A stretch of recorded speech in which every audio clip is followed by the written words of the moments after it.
kepala sekolah yang saya hormati, kemudian Bapak Ibu guru SD Negeri 88 yang saya juga hormati, dan serta bangga kita bersama-sama pada pagi ini akan mengikuti pelatihan mini, yaitu pelatihan mandiri tentang bagaimana penerapan konsep budaya positif di sekolah.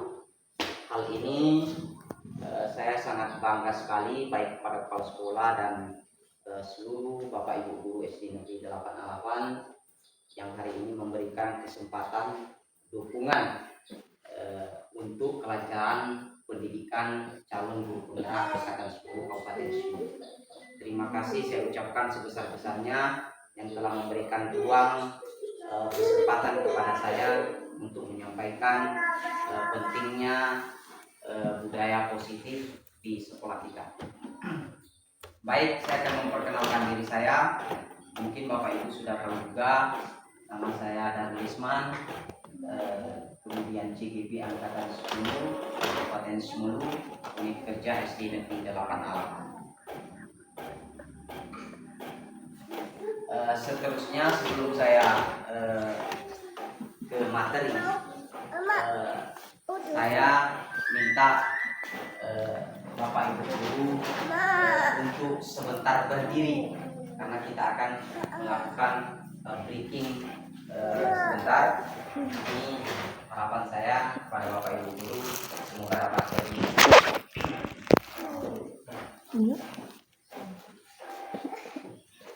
Baik, di sini saya praktekkan dulu. Ketika saya bilang SD Negeri 88, Bapak Ibu guru dengan sigap menyampaikan tergerak, bergerak, dan menggerakkan. SD Negeri 88, yes, yes, semangat. Bisa Bapak Ibu? Baik, kita coba. SD Negeri 88, tergerak, bergerak, menggerakkan. SD Negeri 88, yes, yes, semangat. Nah, terima kasih Bapak Ibu. Kita duduk kembali. Baik, kita duduk kembali Bapak Ibu. Sudah selesai breaking sebentar saja. Kemudian saya meminta kepada Bapak Ibu untuk mengepal tangannya. Kita sama-sama kepal tangan seperti gambar yang ada di depan. Kita kepal. Ini adalah kepalan tangan kita. Ini seperti inilah kita membangun sebuah budaya. Artinya kita semua ini adalah pemimpin dalam diri kita masing-masing. Kapan kita tahu kapan kita membukanya, kapan kita mengepal kembali. Artinya ini contoh bahwa kita adalah pemimpin bagi diri kita masing-masing, pemimpin bagi kelas kita, pemimpin bagi sekolah kita masing-masing. Oke, sudah bisa dilepas Bapak Ibu. Kemudian dalam kegiatan ini sesungguhnya siapa yang memegang kendali atau kontrol untuk membuka atau menutup kepal tangan.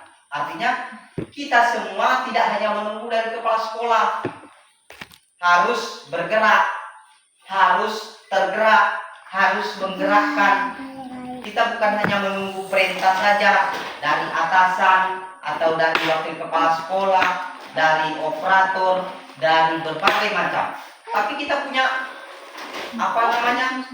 kepemimpinan sendiri. Apa yang saya buat untuk kelas saya? Apa yang saya buat untuk sekolah saya? Karena seperti pepatah, tempat kerja itu memang tidak memperkaya kita kadang-kadang, tapi memberikan rezeki kepada kita, menjadi sumber rezeki kepada kita. Kadang-kadang tempat kerja itu tidak menjadi sumber kekayaan bagi kita, tapi setidaknya memberikan rezeki kepada kita. Begitulah seperti ini. Jangan hanya menunggu kita dari paparan dari kepala sekolah baru bergerak kita. menunggu pergerakan dari kepala sekolah. Ketika ada dia di sini, kita adem ayem, kita melaksanakan tugas kita dengan baik, kita masuk ke dalam kelas. Tapi ketika kepala sekolah tidak ada, mungkin kita bermalas-malasan, kadang-kadang kita tidak mau mengerjakan apa yang disampaikan oleh kepala sekolah. Artinya kepala tangan tadi kita punya visi yang besar bersama-sama untuk membangun sekolah kita dalam penerapan seluruh budaya positif yang ada di sekolah kita. Jawabannya adalah tentu kita sendiri yang memegang kontrol atas kepala tangan kita. Apakah kita membuka atau menutup kepala tangan kita, itu tergantung diri kita masing-masing sesuai dengan kebutuhan dasar yang kita lakukan. Artinya seperti yang saya sampaikan tadi, tergantung kita mau membukanya sembarangan atau tidak mau mengepal tangan. Itu tergantung dari diri kita masing-masing. Atau saya tidak mau berbuat apa-apa, itu tergantung dari kembali kepada diri kita masing-masing. Seterusnya, perubahan paradigma teori kontrol adalah guru mengontrol murid. Artinya seperti filosofi Ki Hajar Dewantara bahwa kita adalah sebagai penuntun bagi murid-murid kita. Karena seperti pemaparan Ki Hajar Dewantara bahwa murid itu berbeda karakteristiknya, tidak pernah sama. Jangankan murid, kita guru ini berbeda-beda karakteristik. Kadang ada yang suka membuat kegiatan, kadang ada yang suka keluar kelas, kadang ada yang suka belajar di luar kelas. Kita berbeda-beda. Begitu juga dengan murid kita. Mereka guru ini hanya mempunyai kontrol untuk mengontrol murid kita. Kemudian kritik dan membuat orang bersalah. Kadang-kadang kita selain mengontrol, yang kita lakukan menyalahkan murid kita.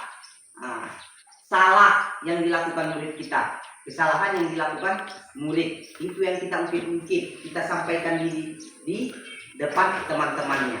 Seperti mungkin di rumah kita punya anak, Bapak Ibu. Ketika misalnya ayah menegur, mama jangan membela. Begitu juga anak-anak, jangan kita tegur di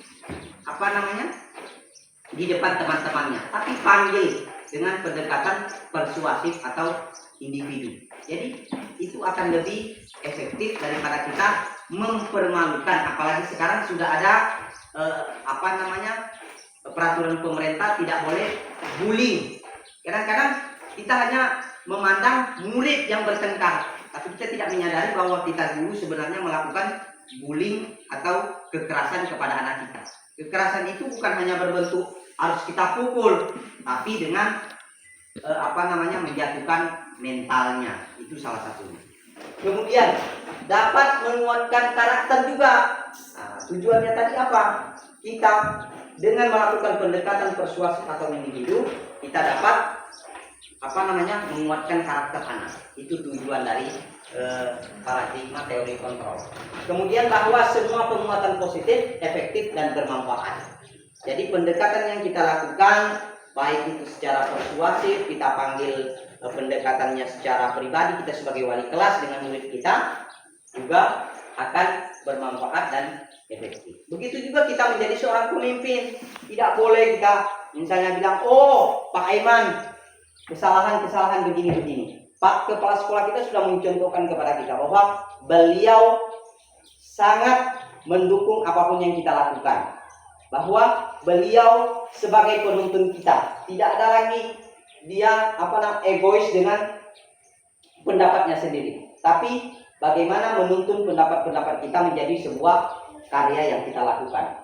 Kemudian orang dewasa memiliki hak untuk memaksa. Kadang-kadang kita sebagai wali kelas, kita sering memaksa anak-anak kita maunya seperti kita. Mau kita mereka pintar semua, bisa semua pelajaran yang kita sampaikan. Tapi tidak, Bapak Ibu. Murid kita itu berbeda-beda karakteristiknya. Kadang ada yang cepat tangkap, dengan kita menyampaikan saja model ceramah, bisa dia tangkap, bisa dia mengerti. Kadang-kadang anak kita ada yang melalui gambar, video, pembelajaran. Nah, itu harus kita lihat profil-profil anak-anak kita, baik itu di kelas maupun di lingkungan sekolah.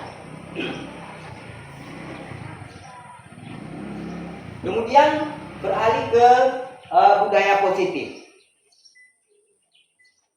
Kenapa budaya positif itu perlu, Bapak Ibu?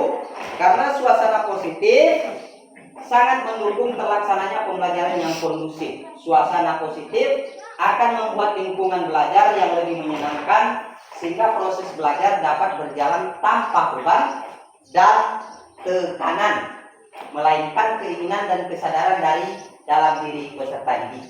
Suasana positif juga dapat membentuk karakter positif peserta didik, sehingga akan menjadi budaya positif serta peserta didik dan budaya positif di lingkungan sekolah. Ini yang saya sampaikan di awal tadi, bahwa menciptakan budaya positif itu perlu di sekolah. Artinya bukan hanya di lingkungan sekolah yang dikontrol oleh kepala sekolah, tapi di kelas pun kita perlu menciptakan suasana kelas yang kondusif, yang menyenangkan bagi proses pembelajaran bagi anak-anak kita. Bukan hanya kita menciptakan, kepala sekolah sudah menciptakan budaya positif, lingkungan positif yang ada di sekolah kita, tapi di kelas tidak terlaksana. Itu sama halnya juga tidak terlaksana. Tapi kita mulai budaya positif itu tanamkan dari diri kita, dari kelas kita dulu.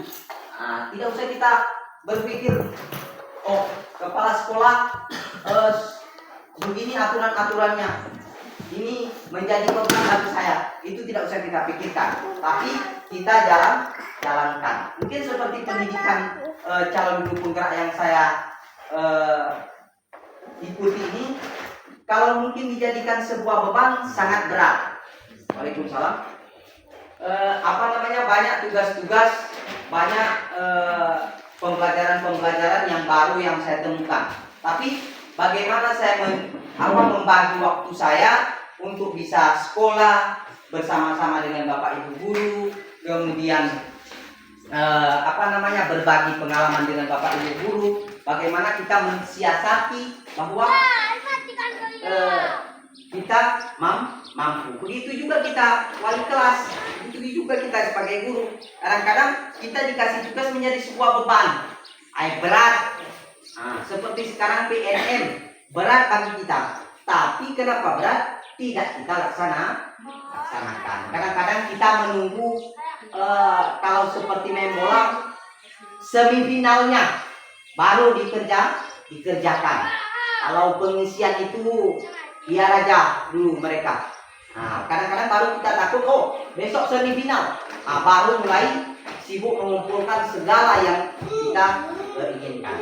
Itu harapan kita. Kemudian kita juga menciptakan budaya di kelas itu seperti menciptakan suasana kelas. Bisa kita loreng-loreng bangkunya, yang mungkin dari kelas 4 dia duduk di depan, besok di kelas 5 bisa duduk di samping atau di tengah. Artinya jangan memonopoli kelas itu, tapi berikan ruang kepada mereka untuk berekspresi, anak kita menyampaikan aspirasi mereka. Terusnya, budaya positif adalah nilai atau keyakinan dari kebiasaan-kebiasaan di sekolah yang berpihak pada peserta didik, sehingga peserta didik menjadi pribadi yang bijaksana dan bertanggung jawab. Artinya budaya positif adalah nilai atau keyakinan yang berpihak kepada murid, bukan sistemnya memaksa. Kadang-kadang kita salah menganalisa, kita memaksa keinginan kita. Seperti yang dikatakan oleh filosofi Ki Hajar Dewantara, bahwa kita sebagai guru ini bagaikan seorang petani. Ketika tugas kita ketika kita ingin bersawah, kita hanya membereskan lahan kita simprot, kita traktor, dan kita tanam bijinya.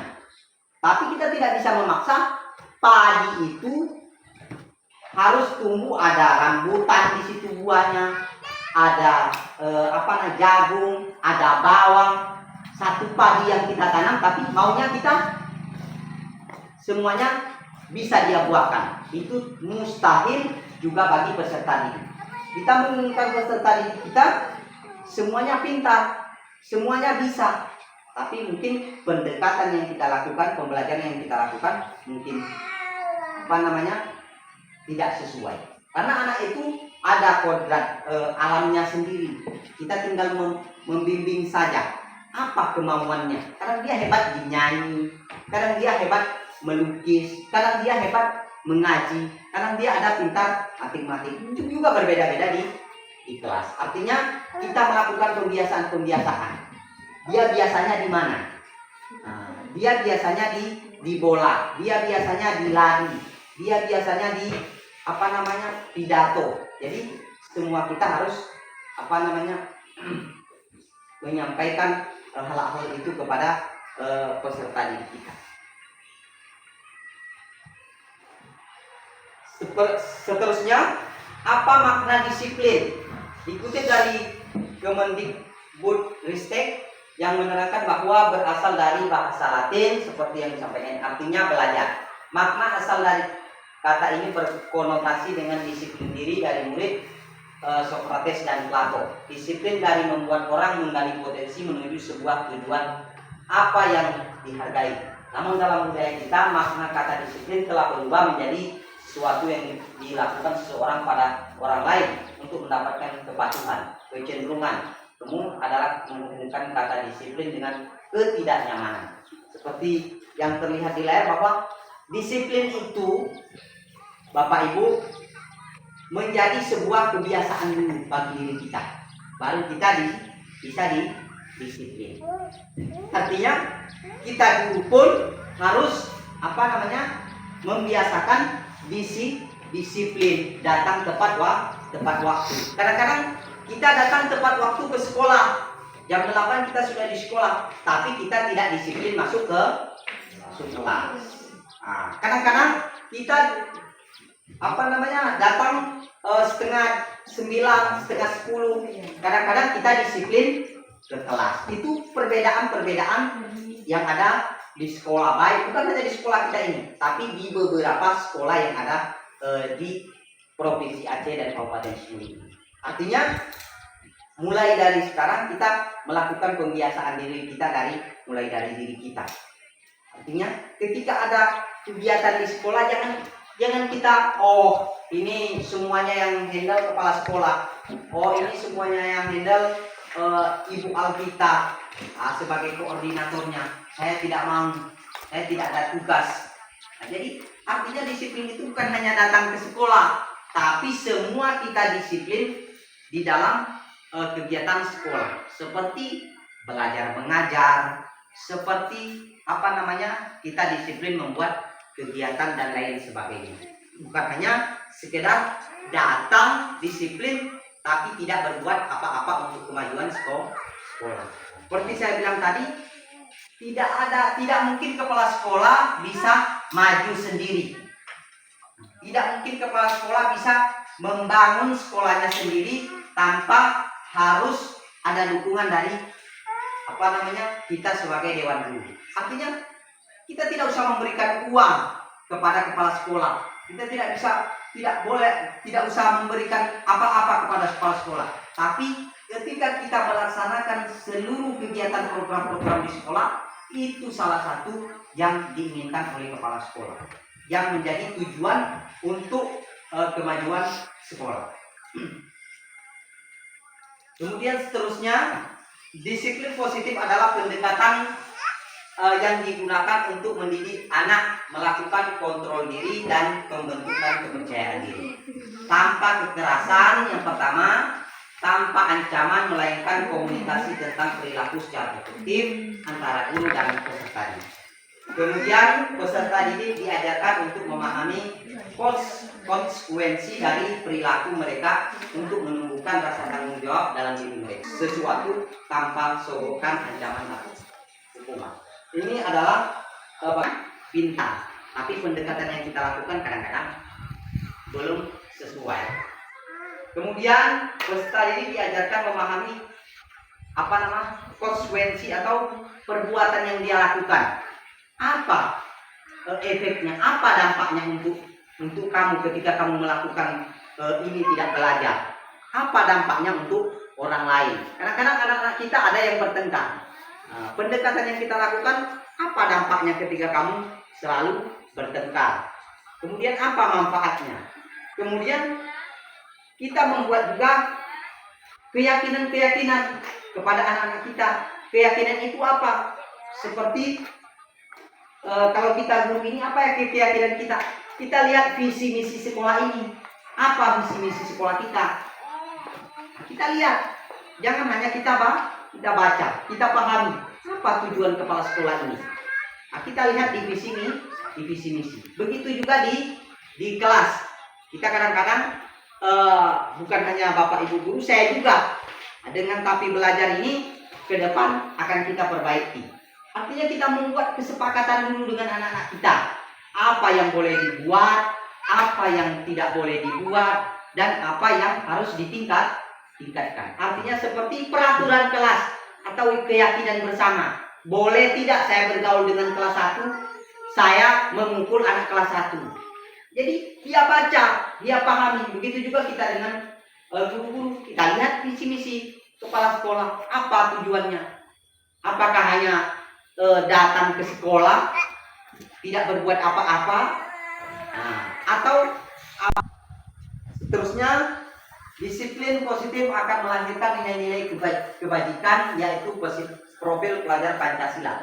Sekarang ini sudah giat-giatnya lagi adalah kurikulum merdeka, yang terus sekarang bahkan sekolah-sekolah dianjurkan untuk mendaftar pembaharuan kurikulum merdeka belajar. Artinya apa yang dicapai dari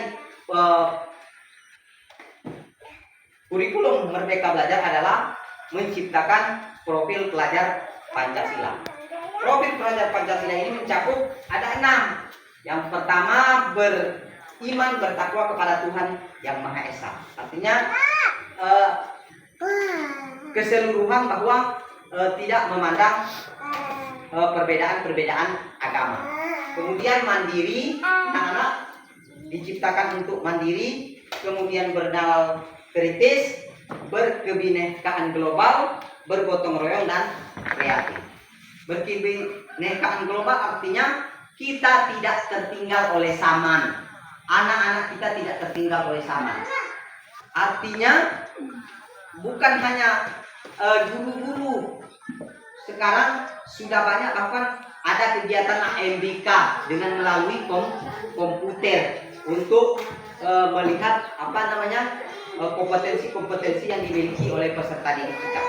Kemudian menciptakan ruang gotong royong, kerjasama, bukan hanya di siswa tapi juga guru. Tapi kadang-kadang kita menyuruh anak-anak kita gotong royong, tapi kita duduk di kantor. Bila gotong royong, ayo kita gotong royong. Tapi kadang-kadang kita tidak melaksanakan kegiatan gotong royong. Kita datang dari rumah dengan sepatu yang bagus, dengan baju yang bagus, tidak guru. Kita melakukan pembiasaan. Kita menyuruh anak-anak kita jangan membuang sampah. Tapi kadang-kadang kita habis makan es atau berjajan juga kita membuang sembarangan. Guru ini menjadi contoh atau teladan bagi peserta didik kita. Seterusnya, merdeka menurut Ki Hajat Dewantara adalah merdeka itu artinya tidak hanya terlepas dari perintah, akan tetapi juga cakap membuat memerintah diri sendiri. Artinya merdeka itu kita jangan salah. Merdeka itu kadang-kadang kalau kita belum belajar ini, seperti saya pribadi, saya anggap merdeka belajar itu semau murid. Sebenarnya tidak. Tapi menuntun mereka apa yang mereka inginkan. Seperti kita, apa Pak Aiman yang diinginkan untuk program sekolah kita ini agar maju? Idenya, saya ingin membuat garda membaca di sekolah Pak Kepala Sekolah. Nah, kalau itu bermanfaat dan ada tujuannya, kita dukung. Begitu juga di kelas kita. Artinya kita lihat dulu potensi-potensi peserta didik kita. Apa yang melekat di dirinya. Jangan kita memaksa kehendak seperti yang saya bilang tadi. Kita kadang-kadang guru ini terlalu gengsi. Maunya saya baru lulus sarjana, anak saya harus juga seperti saya, pintar. Tidak sedemikian peserta didik itu. Tapi peserta didik itu mempunyai karakteristik yang berbeda-beda untuk terus dipahami oleh guru.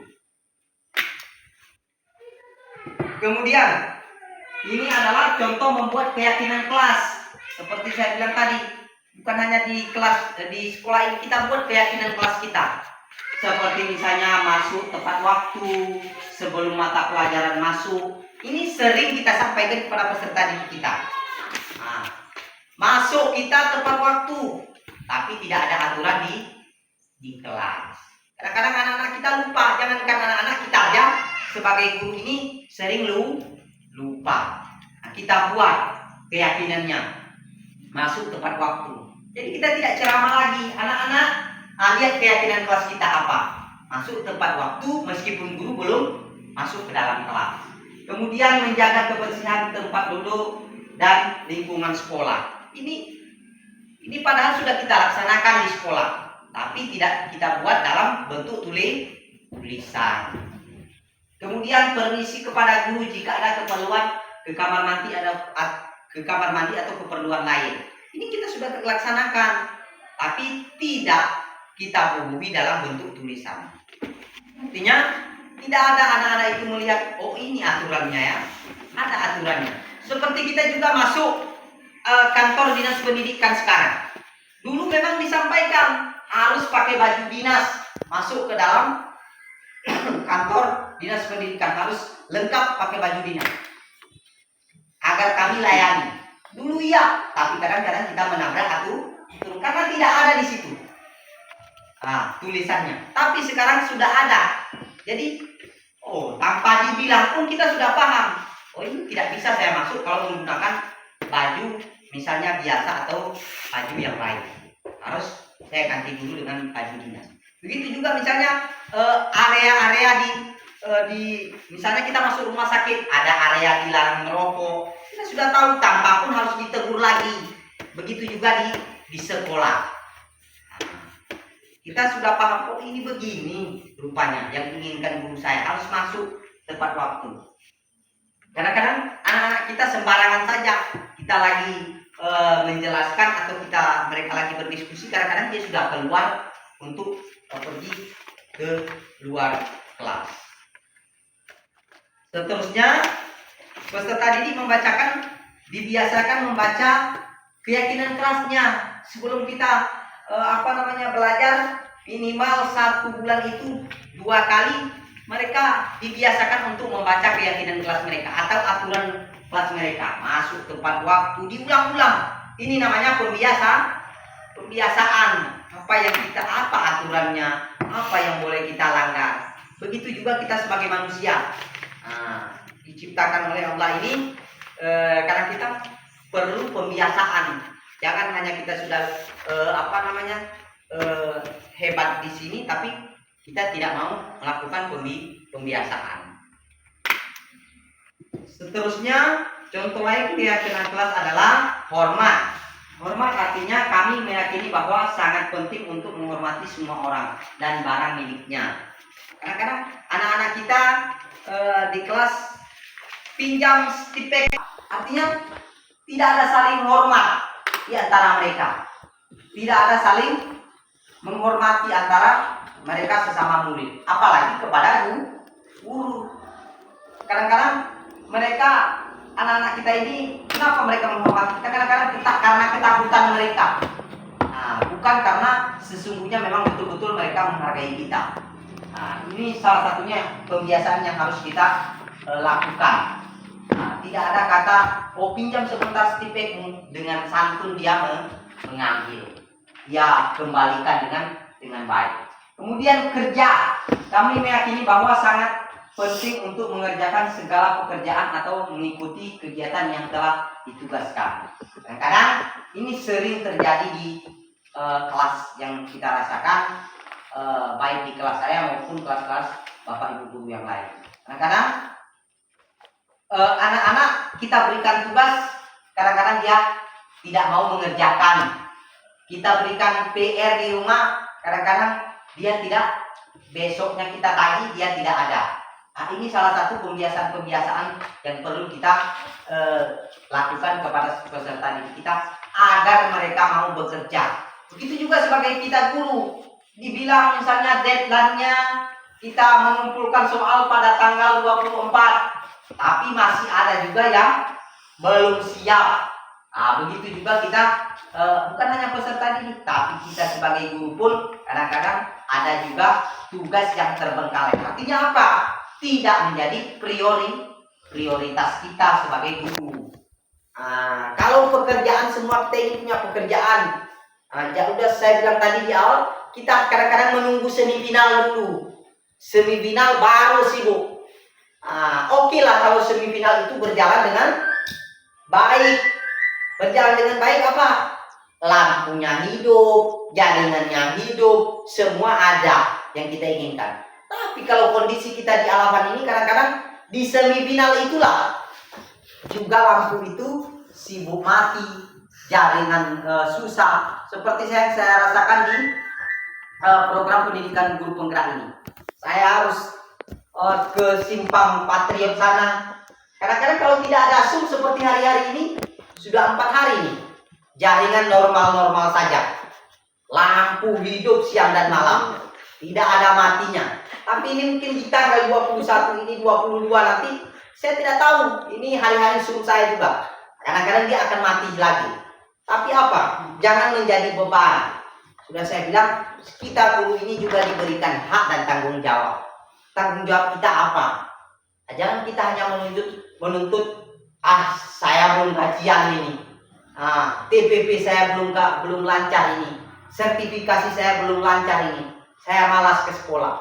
Artinya saya bilang tadi, sekolah ini memang tidak memberikan kekayaan tempat pekerjaan ini, tapi setidaknya kita dapat berkembang, kita menemukan rezeki kita dari sekolah. Seperti kawan-kawan kita yang lulus P3K. Kadang dulu memang mungkin tidak open dengan sekolah, tapi sekolah telah memberikan, melalui sekolah ini telah memberikan mereka menjadi ASN yang baik bagi kelangsungan bangsa ini. Artinya apa? Sekolah sudah berkontribusi memberikan hak mereka. Hak mereka apa? Diberikan kesempatan melalui kementerian untuk bisa tes dan menjadi ASN. Begitu juga, ini perlu kita biasakan. Biasakan apa? Sebelum waktu ketentuan kita melaksanakan batas pengumpulan tugas, kita sudah kumpul. Begitu juga di pendidikan kami guru penggerak ini. Karena kalau memang sulit, kalau kita pergampang juga gampang. Artinya apa? Sebelum kita masuk, kita sekarang lagi di modul 1 misalnya, kita kerjakan modul 1 itu apa-apa. Selesai, langsung kita melompat ke modul 2. Meskipun belum diinstruksikan oleh fasilitator, tapi kita sudah sigap. Karena kita harus siasati diri. Kadang mati jaringan nanti, kadang tidak ada lagi lampu.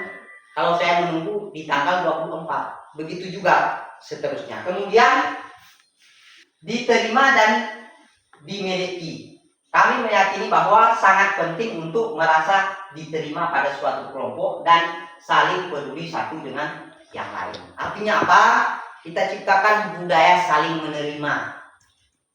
Jangan, ide saya saja yang kuat. Kadang-kadang di kelas juga begitu. Ada kelompok-kelompok yang kita sukai. Siswa kita yang kita sukai, kelompok ini aja yang mengerjakan. Kalian tidak usah. Yang mereka ini aja jadi terdepan, kalian jangan. Begitu juga kadang-kadang sekolah kita bentuk-bentuk guru ini, karena kita berbeda-beda. Ide saya saja, ide Ibu Mila saja kita pakai. Artinya kita, seperti saya bilang tadi, kepala sekolah sudah menunjukkan kita bahwa dia menampung dulu semua ide kita. Apa? Ketika yang terbaik itu yang kita putuskan untuk laksanakan. Artinya kita juga merasa dihargai, diterima di kelompok kita. Kemudian 5 kebutuhan dasar manusia adalah kita memahami dulu apa kebutuhan dasar manusia atau kebutuhan hidup kita. Yang pertama adalah kebutuhan bertahan hidup.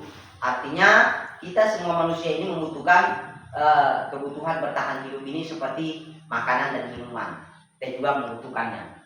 Kemudian kasih sayang dan rasa diterima. Seperti yang saya bilang tadi, kadang-kadang siswa kita dia malas itu karena ibu guru itu saja yang disuruhnya. Saya juga tidak dilibatkan. Itu harus kita lihat. Setidaknya harus kita hafal nama dalam kelas kita. Kadang-kadang kita tidak, guru saja kadang-kadang kita tidak open, tidak hafal nama murid kita.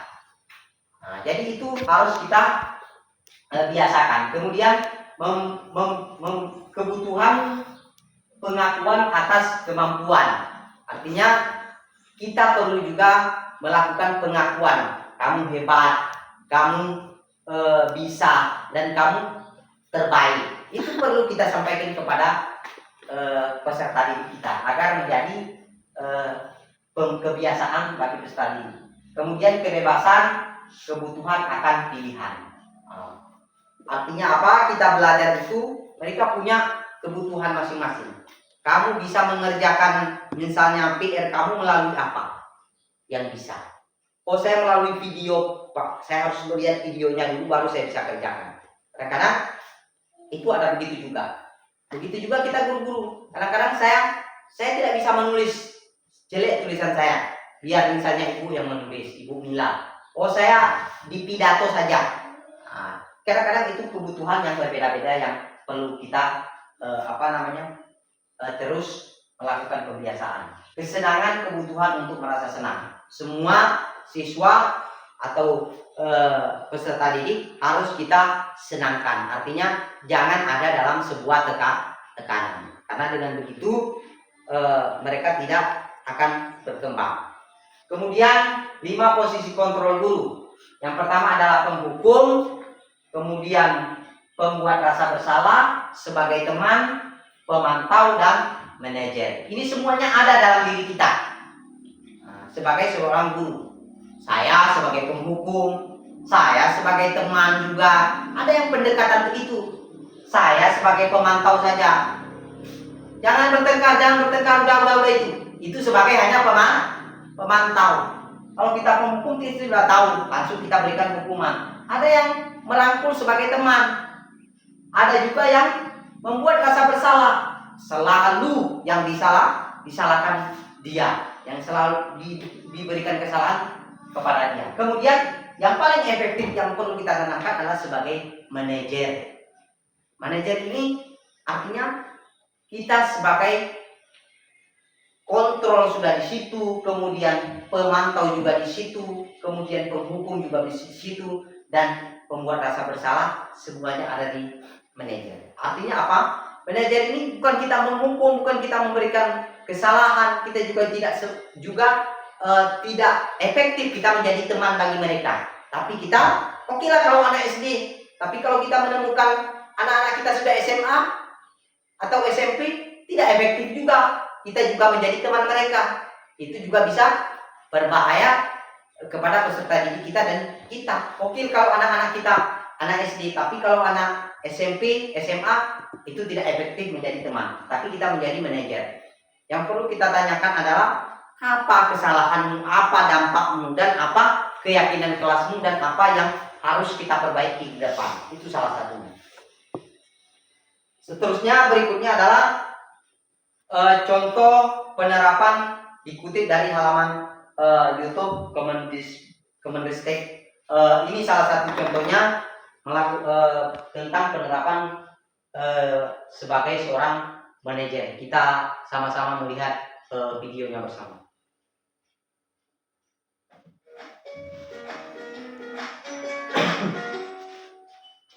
Salam dan bahagia Ibu dan Bapak guru hebat. Pada video kali ini kita akan membahas tentang salah satu program disiplin positif yang diterapkan di lingkungan sekolah yang dikenal dengan nama restitusi.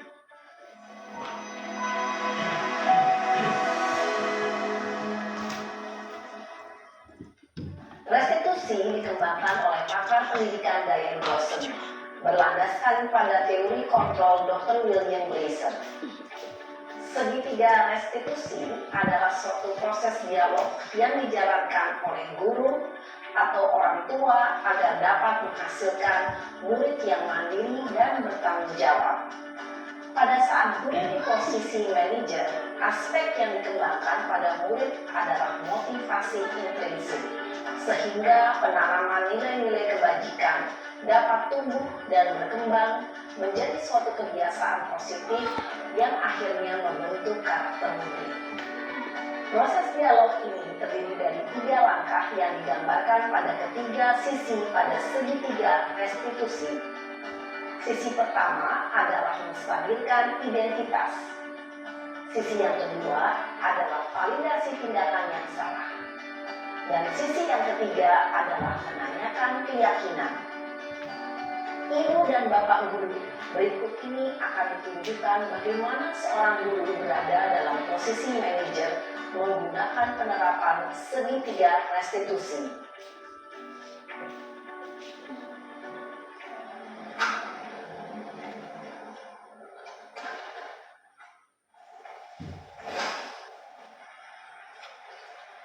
Siang, Sarah.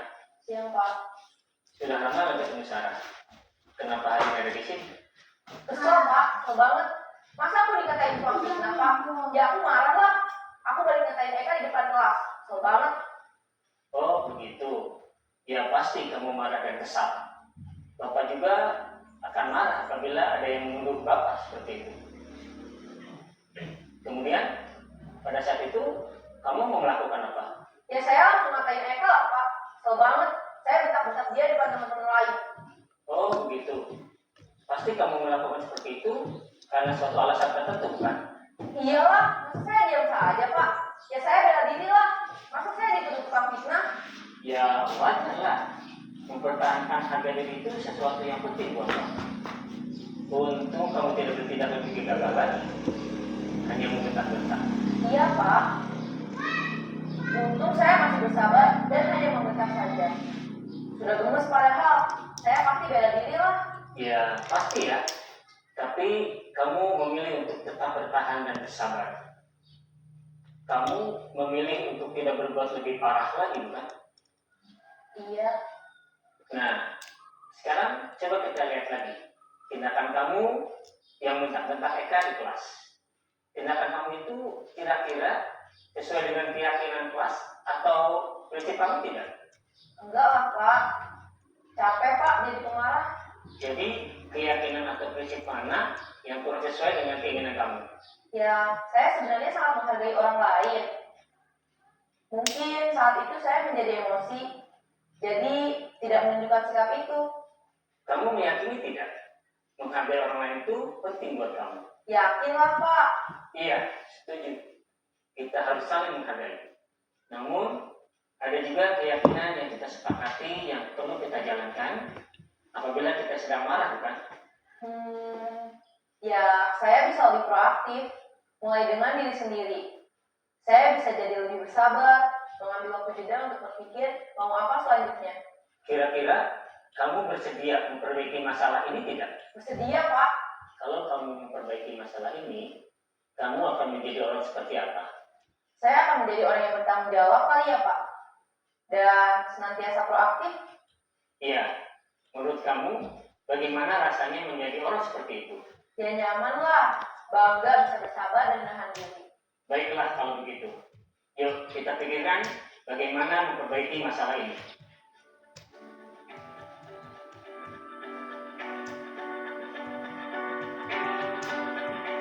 Ibu dan Bapak guru hebat. Baru saja kita menyaksikan contoh bagaimana seorang guru berada dalam posisi manajer menggunakan penerapan segitiga restitusi. Mari kita bahas satu persatu. Pada sisi pertama, menstabilkan identitas berdasarkan pada prinsip bahwa membuat kesalahan adalah bagian dari proses pembelajaran. Sisi pertama dari segitiga ini berperan menggeser identitas murid dari identitas gagal ke identitas sukses. Murid yang sedang bertingkah laku yang tidak pantas atau menarik diri saat itu sedang mengalami identitas gagal.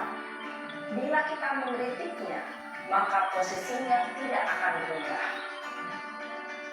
Kita bisa mengajukan pernyataan-pernyataan ini. 1. Membuat kesalahan sesuatu yang wajar. 2. Manusia tidak ada yang sempurna. 3. Kita bisa memperbaiki masalah ini. 4. Saya tidak menanyakan kesalahannya. Saya lebih fokus bagaimana memperbaiki masalah ini. 5. Apakah saat ini kamu tengah menjadi orang yang baik untuk dirimu sendiri? Pada sisi kedua, validasi tindakan yang salah berlandaskan pada prinsip bahwa setiap perilaku berupaya memenuhi suatu kebutuhan tertentu. Guru yang telah memahami teori kontrol akan bergeser dari pemikiran stimulus respon menjadi proaktif dan mencoba untuk mengenali tujuan dari perilaku murid. Mengenali dan mengakui kebutuhan murid ini dapat memperbaiki hubungan dengan murid tersebut. Pernyataan atau pertanyaan bisa disampaikan dengan nada suara tidak menghakimi atau memojokkan, sehingga dapat mengembalikan murid pada posisi positif. 1. Kamu bisa saja bertindak lebih gegabah lagi dari ini. 2. Kamu bukan melakukannya tanpa suatu alasan tertentu. 3. Kamu melakukannya karena mempertahankan sesuatu yang penting bagimu. 4. Mungkin kamu bisa mempelajari suatu perilaku baru yang lebih efektif. Bersediakah kamu mempelajarinya? Selanjutnya, kita akan simak sisi terakhir, yaitu menanyakan keyakinan. Teori kontrol menyatakan bahwa pada dasarnya kita termotivasi secara intrinsik. Pada saat perilaku yang salah telah divalidasi dan identitas sukses telah stabil, maka murid telah siap mengaitkan keyakinan-keyakinannya dengan tindakannya yang salah dan pemikirannya telah bergeser ingin menjadi orang yang dituju. Pertanyaan-pertanyaan ini dapat mengaitkan keyakinan-keyakinan yang dianut murid. 1. Sebagai keluarga atau kelas, apa yang kita yakini? 2. Nilai-nilai apa yang telah kita sepakati? 3. Seperti apa gambaran sebuah kelas yang ideal bagi kami? 4. Kamu ingin menjadi orang seperti apa?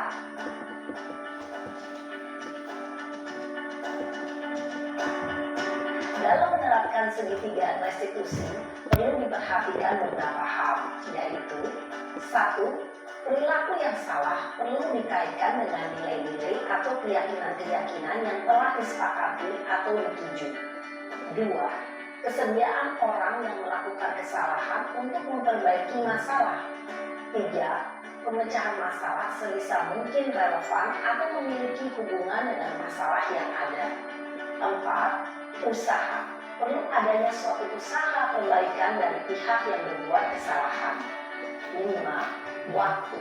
Perlu didedikasikan waktu dari pihak yang berbuat kesalahan.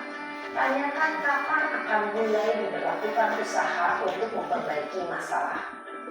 Dengan memahami struktur penerapan segitiga restitusi, diharapkan guru dapat menerapkan posisinya sebagai manajer dengan mengajukan pertanyaan-pertanyaan bermakna yang dapat membuat murid menjadi lebih percaya diri, bertanggung jawab, dan mandiri.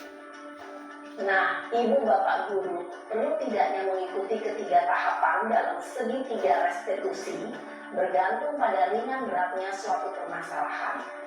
Misalnya, bila permasalahan tersebut ringan, maka tidak perlu dijalankan secara berurutan. Bahkan bisa semudah menanyakan apa keyakinan yang kita sepakati. Dengan menjalankan segitiga restitusi, dengan mengajukan pertanyaan-pertanyaan bermakna, Diharapkan murid menjadi lebih kuat secara pribadi, dapat membuka wawasan murid agar dapat menyelesaikan permasalahannya sendiri, semakin percaya diri, mandiri, dan merdeka. Salam dan bahagia, Ibu Bapak Guru hebat.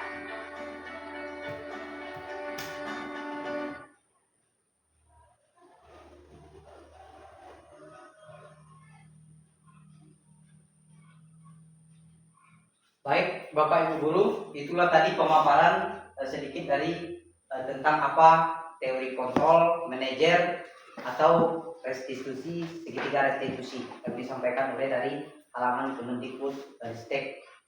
Itu jelas kepada kita bahwa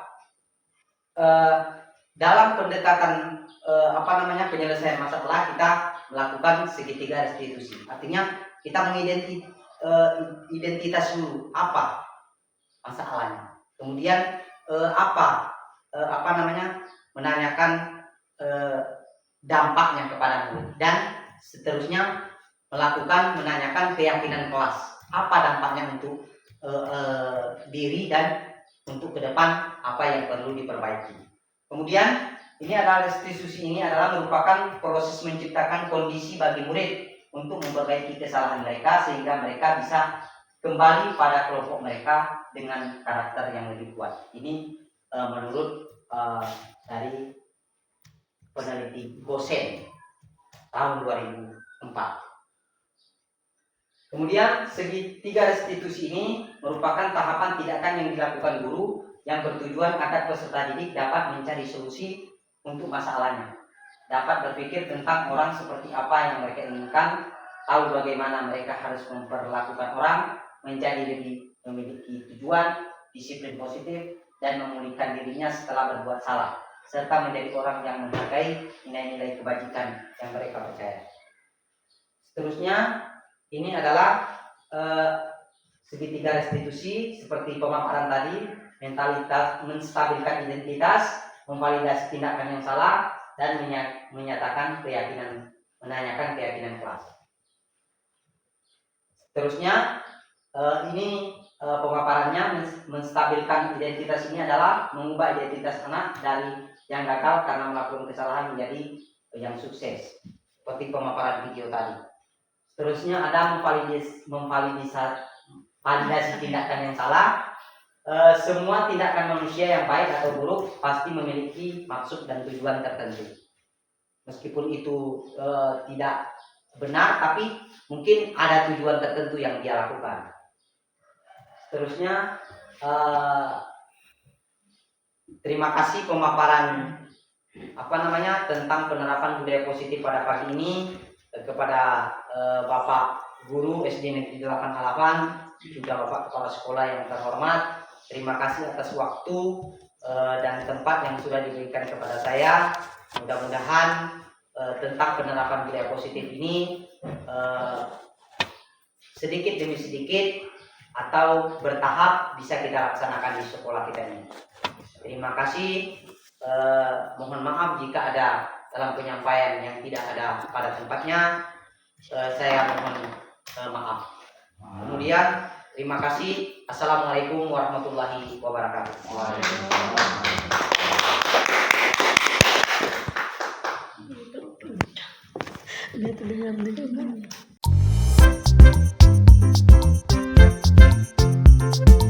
Assalamualaikum warahmatullahi wabarakatuh. Waalaikumsalam warahmatullahi wabarakatuh. Selamat pagi anak-anak. Baik, sudah sarapan? Sudah. Baik, untuk membangkitkan semangat kita pada pagi hari ini, Bapak ingin mendengar semangat kita pada pagi ini. Baik, kelas 5 hebat. Sudah lupa? Yes, semangat. Baik, kita ulang ya. Kelas 5 hebat. Yes. Bagus, kita ulang sekali lagi. Bapak ingin dengar suaranya yang sedikit semangat. Jadi semangat. Kelas 5 hebat. Yes. Tepuk tangan untuk kita. Baik, pada hari ini sesuai dengan yang Bapak tulis di sini, kita akan membuat keyakinan ke kelas. Mengerti keyakinan kelas? peraturan sekolah. Kita tidak boleh melanggar. Kalau peraturan sekolah dibuat oleh sekolah, sekarang kita membuat keyakinan kelas kita. Apa ya keyakinan kelas kita? Contohnya apa, Pak? Kita hadir tepat waktu. Tidak boleh kita melanggar peraturan sekolah. Bisa dipahami? Baik, ditulis di sini ya. Tulis namanya. Kemudian kita tempelkan nanti ke apa namanya? Ke papan tulis.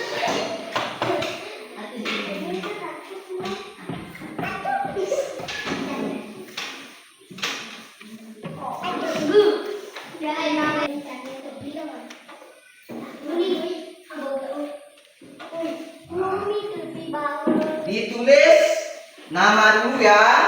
Habis itu ditempelkan ke depan.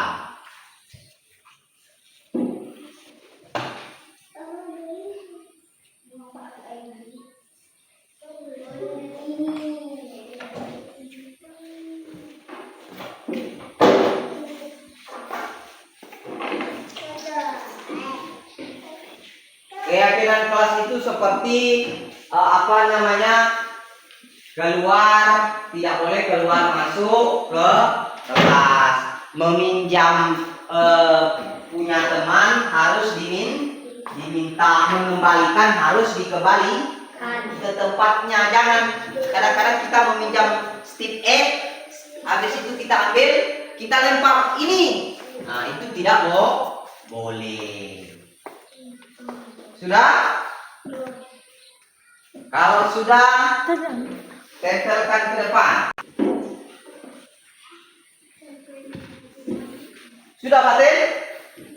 Kalau sudah, langsung tempelkan ke sini, ke depan.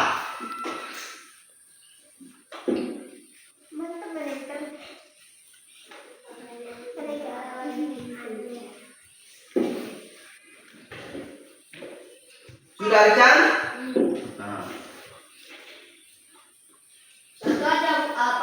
Satu saja boleh.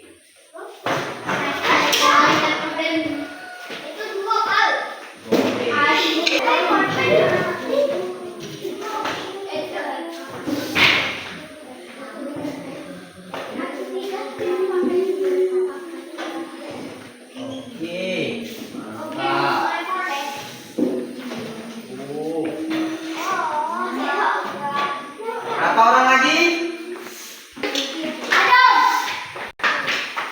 Sudah? Baik, Bapak akan membacakan keyakinan kelas kita. Yang pertama dari Richanda, berpakaian rapi. Jadi ini menjadi keputusan bersama kalau kita ingin berpakaian rapi. Kemudian tidak boleh minum di dalam kelas. Harus minta izin dulu, Pak. Saya mau sebentar mau minum. Jangan nanti ambil aquanya langsung minum. Paham? Kemudian dari keyakinan kelas dari Vira, berpakaian juga rapi sama seperti Richanda. Kemudian sama ini, tidak boleh makan dan minum di dalam kelas. Kemudian ada dari Fatin, berpakaian rapi sama juga seperti Richard dan Vira. Kemudian tidak boleh makan minum dalam kelas, menjaga kebersihan sekolah. Ini sudah muncul 3 keyakinan ke kelas. Pertama, berpakaian rapi, tidak boleh makan minum di dalam kelas, kemudian menjaga kebersihan sekolah. Baik. Kemudian dari Loni, datang tepat waktu saat masuk ke kelas. Jangan sampai nanti guru yang menunggu murid ke dalam kelas. Bagus nih. Tidak boleh masuk keluar kelas. Misalnya guru lagi menjelaskan atau memberi materi, kita keluar sesuka kita. Ini tidak boleh. Atau misalnya ada teman kita yang tampil ke depan presentase, kita keluar. Itu tidak boleh. Tidak boleh makan minum di kelas. Hampir-hampir sama semua. Kemudian dari Teguh, tidak boleh minum di dalam kelas. Ini bagus. Berarti semua kita sepakat bahwa tidak boleh makan minum di dalam kelas. Kemudian berpakaianlah rapi. Berarti ini bukan Bapak yang menulis ya, kita. Berarti kita harus melakukan keyakinan kelas di kita. Kemudian dari siapa lagi yang belum saya baca? Fikri. Dari Fikri terbalik dia ya. Keyakinan kelas berpakaian rapi dan sopan. Berarti ini sudah hampir sama semua. Ini nanti Bapak rangkum dan kita tuliskan, kita kasih di lembaran besar, kita tempelkan di sini sebagai keyakinan kelas kita, supaya kita taati dan patuhi sebagai keyakinan kelas kita. Bisa dipahami? Bisa. Baik. Ini karena sudah sudah selesai kita buat keyakinan kelas, nanti Bapak rangkum dari semua yang kita tulis ini sebagai keyakinan kelas kita. Untuk itu Bapak minta semangatnya untuk kita menutup penulisan keyakinan kelas kita pada hari ini. Bapak minta kalian tetap semangat. Kalau Bapak bilang kelas 5, yes, semangat. Paham? Kita ulang. Kelas 5. Yes, semangat. Kembali lagi. Kelas 5. Yes, semangat. Tepuk tangan.